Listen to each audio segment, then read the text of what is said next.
Hello once again, and I welcome you to Christ Without Borders. You know, anybody that doesn't want to receive Christ will find every kind of excuse to deny Him. People who don't want Him, don't want to have Him, don't want to serve Him, people who don't want to submit to Him will come up with every form of excuse and reason to deny and reject Him. There was a reason why Jesus Christ did not come for those who thought they were saved. He didn't come for those who thought they were righteous. Because all of that is puffed up in pride. And we saw the religious structure in place in the day and how they fought Him even till His death. They never wanted anything about Him. They never wanted to have Him. They didn't want to listen to Him. They didn't want to see Him. And even after He had left, those He had left in charge to continue the message, they continued persecuting, tormenting those people. So in one of His sermons, you see that these people proclaim and profess that they love Me, but their heart is very far away from Me. You see, God does not come here and He is not looking for perfect people. He's not looking for people who feel they are perfect, people who think they are perfect, people who think they are righteous, people who think they are holy. Because those people, it's very difficult to tell them anything. It's very difficult to reprimand them. It's very difficult to teach them anything. And that's the function of pride. When there's pride in someone, it's difficult to teach them something. They find it difficult to receive. If a person has pride, they find it difficult to receive what we are saying. It's very important. So he will go to a man you go and speak to a man, the tax collector who was on the tree, Zacchaeus. And because Zacchaeus already knew he was a sinner and was in that looking for help, the very time Jesus Christ approached him, he just received him wholeheartedly. And this is important. You see, people who know they are sinners and are waiting for a chance, are waiting for an opportunity, are praying for help. When that help comes, they receive God with all their heart. And that is what He wants. God wants people who receive Him with all their heart. It's very important. People who feel they are righteous, it's difficult to tell them that this one you did was wrong. People who are self-righteous always want to argue a lot of things out. And we see it. When He came here on the scene with a kind of people who were there, with a religious structure there, they only wanted to argue things. They were only interested in arguments. That's all they were interested in. And they only wanted to bring up arguments and reasons not to accept whatever He was trying to teach them. But this is a Jesus that the prophets have spoken about years before.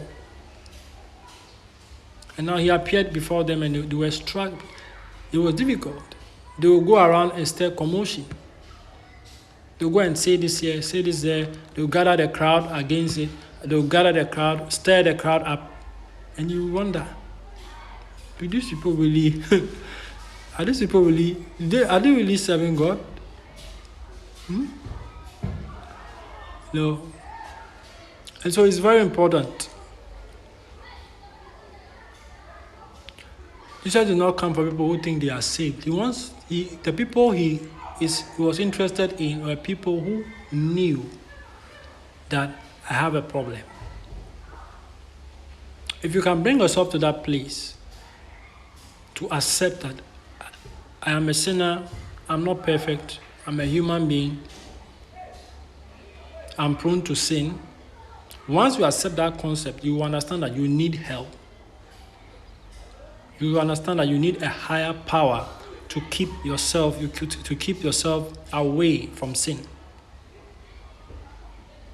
Anybody who doesn't understand this concept, I don't know how they are going to be able to overcome sin. When you accept that I am a sinner, I'm a human being, I fall short, when you understand that, it is easier for you to ask for help. If you don't accept your weakness, if you don't accept where in the area you are lacking, and you think, oh, I'm perfect, I'm this, I'm that, I'm this, I'm that, you will never ask for help because you think you know it all. You think you have it all. You think, I'm holy, I'm righteous, I didn't do this, I didn't do that. That place is not a safe space. And so there's a reason why the Holy Spirit operates in the area and space of humility. Because anybody who is operating in the area and space of humility, it is easier to teach them. When they go wrong and the Holy Spirit reprimands them, they are quick to change. They are quick to accept their mistakes. Very important. Be quick to accept your mistakes when the Holy Spirit is pointing out to you. It's very important. And this is it's very important for anybody who wants to have a personal relationship with the Holy Spirit. Be quick to accept your mistakes when the Holy Spirit points it out to you. The Holy Spirit wants to deal with people, wants to help people, wants to teach people, But people who know they have a problem, it's easier to teach them. They are easy to accept Jesus Christ with all their heart because they know I'm a sinner. I need help. But if you don't accept your mistakes, you are in this addiction, you are in that addiction. People who are walking in pride will give reasons why they are supposed to continue in that thing. But people who are humble, who know they are human beings, they are not perfect. Yeah, they want to do the right thing, but they are humble. They know I need help. When you see, and that's what Jesus Christ wants when he says, I'm standing by the door and I'm knocking, and anybody who will hear me and open the door, I will come in and be with them. He's talking about a believer that is able to come and bring themselves to a place of humility and accept that this is my problem. I have an addiction with this. I have a problem with this one. I have a problem with alcohol. I have a problem with this one. I have a problem with fornication. So God, help me. This is all he's looking for. That is all the Holy Spirit is waiting for. You see, because the Holy Spirit cannot force himself on you unless you give him access. No. For some of our brothers and sisters who have gone into a contract and a deal with the devil, it's the same thing. He will let you say it yourself. He will let you confess certain things. The power of confession is very dangerous. Be very careful what you confess. And to get the Holy Spirit in, what that is waiting for, this is how you open the door. You accept that I'm a human being. I'm not perfect. I was born into sin. Jesus Christ has died, was buried. His blood has saved me. I'm struggling with I'm struggling with this, alcohol. I'm struggling with fornication. I'm struggling with masturbation. That's all you have to do. Say, God, help me. This is the words he wants from your mouth. I want to change from this. I want to change from that. I want to move away from this and that. But I'm struggling. So God, help me. This is all he wants.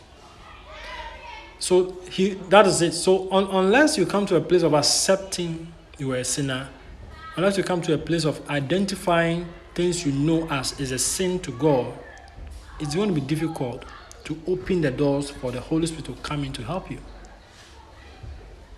It's going to be a problem. And this is all he's waiting for. He's still at the gate.